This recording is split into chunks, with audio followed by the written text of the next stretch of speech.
అందరికీ సాయరమండి.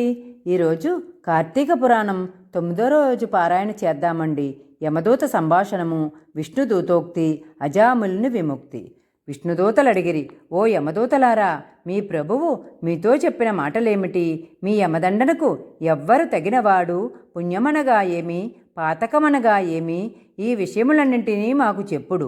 ఇట్లు విష్ణుదూతలు అడుగగా యమదూతలు అంటున్నారు, ఓ విష్ణుదూతలారా, సావధానముగా వినండి. సూర్యుడు, చంద్రుడు, అగ్ని, వాయువు, ఆకాశము, గోవులు, సంధ్యలు, పగలు, దిక్కులు, కాలము, ఇవి మనుష్యుని పుణ్యపాపములను గురించి సాక్షులు. మేము వీరి సాక్ష్యంతో విచారించి పాపములు చేసిన వాణ్ణి దండింతుము. వేద మార్గమును వదిలి ఇచ్చానుసారంగా తిరుగుచు వేదశాస్త్రములను దూషించుచు సాధు బహిష్కృతుడైన వాణ్ణి మేము దండింతుము. బ్రాహ్మణుని, గురువును, రోగిని పాదముల చేత తన్నువాడును, తల్లిదండ్రులతో కలహించువాడును అయిన వారిని మేము దండింతుము. నిత్యము అబద్ధమాడుచు జంతువులను చంపుచు కులాచారమును వదిలిన వారిని మేము దండింతుము. ఇచ్చిన సొమ్మును తిరిగి తీసుకున్నవానిని, డాంబికుని, దయాశాంతులు లేనివానిని, పాపకర్మలాందాసక్తులైన వారిని మేము దండింతుము. పరుని భార్యతో క్రీడించువానిని, ద్రవ్యమును గ్రహించి సాక్ష్యమును చెప్పువానిని మేము దండింతుము. నేను దాతనని చెప్పుకొనువానిని, మిత్రద్రోహిని, ఉపకారమును మరిచిన వానిని, అపకారమును చేయువానిని మేము దండింతుము. వివాహమును చెరుచువానిని, ఇతరుల సంపత్తులను చూచి అసూయపడువానిని మేము దండింతుము. పరుల సంతానమును చూచి దుఃఖించువానిని, కన్యాశుల్కం చేత జీవించువానిని, వడ్డీతో జీవించువానిని మేము దండింతుము. చెరువును, నూతిని, చిన్న కాలువలను నిర్మించు వ్యాపారమును మార్పించువానిని, నిర్మితములైన వాటిని చెరుచువానిని మేము దండింతుము. మోహము చేత మాతాపితరుల శ్రాద్ధమును విడచిన వానిని, నిత్యకర్మను వదిలిన వానిని మేము దండింతుము. పరపాక పరిత్యాగిని, పరపాక రతుని, పితృశేషాన్నమును భుజించువానిని మేము దండింతుము. పరపాక పరిత్యాగి అనగా తాను వండిన అన్నములో ఇతరులకు ఎంతమాత్రమును పెట్టకుండా తానే అంతయు భుజించునువాడు. పితృశేషాన్న భోక్త అనగా శ్రాద్ధభోక్తలు భుజించిన తరువాత మిగిలిన అన్నమును భుజించువాడు. ఇతరులు దానం చేయు సమయాన్న ఇవ్వవద్దు అని పలుకువానిని, యాచించిన బ్రాహ్మణునికి ఇవ్వని వానిని, తన్ను శరణుజొచ్చిన వాణ్ణి చంపువానిని మేము దండింతుము. స్నానమును, సంధ్యావందనమును విడుచువానిని, నిత్యము బ్రాహ్మణ నిందకుని, బ్రాహ్మణ హంతకుని, అశ్వ హంతకుని, గోహంతకుని మేము దండింతుము. ఈ మొదలైన పాతకములను చేయు మానవులు యమలోకమందుండు మా చేత యాతనలను పొందుదురు. ఈ అజామిలుడు బ్రాహ్మణ్య వంశమందు జన్మించి దాసీసంగలుడై పుట్టినది మొదలు చచ్చు వరకు పాపములను చేసినాడు. ఇతనిచే చేయబడిన పాపములకు మితి లేదు. ఇట్టి అధముడు మీ విష్ణులోకమునకు ఎట్లు అర్హుడగును? ఈ ప్రకారముగా పలికిన యమదూతల మాటలు విని విష్ణుదూతలు చిరునగవుతో వికసించిన ముఖ పద్మములు గలవారై మేఘ సమాన గంభీరధ్వనితో ఇట్లన్రి, ఏమి ఆశ్చర్యము! మీరింత మూడులు! ధర్మ మర్యాదను మేము చెప్పెదము, సావధానముగా వినుడు. దుస్సంగమును విడుచువాడు, సత్సంగము ఆశ్రయించువాడు, నిత్యము బ్రహ్మచింతనము చేయువాడు యమదండార్హుడు కాడు. స్నాన సంధ్యావందనములాచరించువాడును, జపహోమాదులాచరించువాడును, సర్వభూతములయందు దయావంతుడును యమలోకమును పొందడు. సత్యవంతుడై అసూయాదోషరహితుడై జపాగ్నిహోత్రములను చేయుచు కర్మల ఫలములను బ్రహ్మయందుంచినవాడు యమదండార్హుడు కాడు.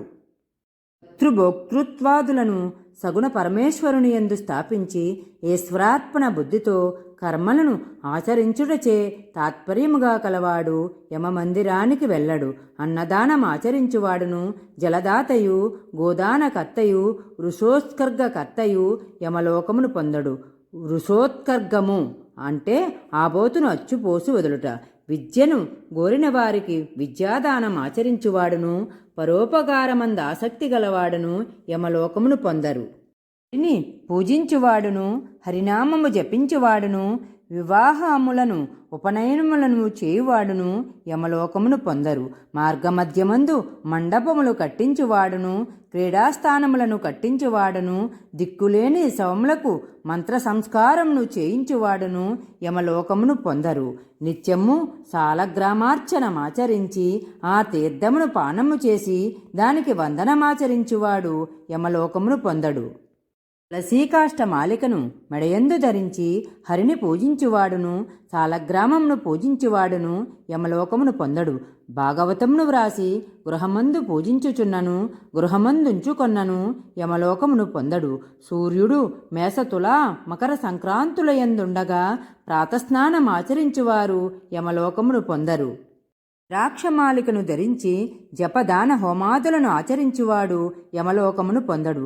నిత్యమును అచ్యుత, గోవింద, అనంత, కృష్ణ, నారాయణ, ఓ రామా యని హరినామ సంకీర్తన ఆచరించువాడు యమలోకమును పొందడు. కాశీయందు మణికర్ణికా ఘట్టమందు హరిస్మరణ చేయుచు మృతి నొందిన ఎడలవాడు సర్వపాపములు చేసిన వాడైనను యమలోకమును పొందడు. దొంగ, క్రొల్లు త్రాగువాడు, మిత్రహంతకుడు, బ్రాహ్మణ హంత, గురుభార్య రతుడు, స్త్రీహత్య, రాజహత్య, గురుహత్య, గోహత్య చేసిన పాపాత్ములు మరణకాలమందు హరిని స్మరించిన ఎడల పాప విముక్తులగుదురు. మహిమను తెలుసుకొని కాని తెలియక కాని మరణకాలమున హరినామ సంకీర్తన గావించిన వారు పాపాత్ములైనను ముక్తులగుదురు. పడినప్పుడును, తొట్రుపాటు పొందినప్పుడును, కొట్టబడినప్పుడును, జ్వరాదుల చేత పీడింపబడినప్పుడును, సప్త వ్యసనముల చేత పీడింపబడినప్పుడును, వశము కానప్పుడును హరి హరి అని అన్న ఎడల యమయాతన పొందడు. అనేక జన్మలలో సంపాదించబడే ప్రాయశ్చిత్తములు లేక కొండల వలె పెరిగి ఉన్న పాపములనియు భూమియందు గాని స్వర్గమందు గాని హరినామ సంకీర్తనము చేత నశించును. మరణావస్థలో ఉన్నవాడు హరినామస్మరణమును చేసిన ఎడల వాని పాపములనియు అగ్నిలో నుంచిన దూది వలె నశించును. విష్ణుదూతలిట్లు యమదూతలతో పలికి అజామిలును యమదూతల వలన విడిపించిరి. తరువాత అజామిలుడు విష్ణుదూతలకు నమస్కారము చేసి మీ దర్శనము వలన నేను తరించి తినను. తరువాత విష్ణుదూతలు వైకుంఠమునకు పోయిరి.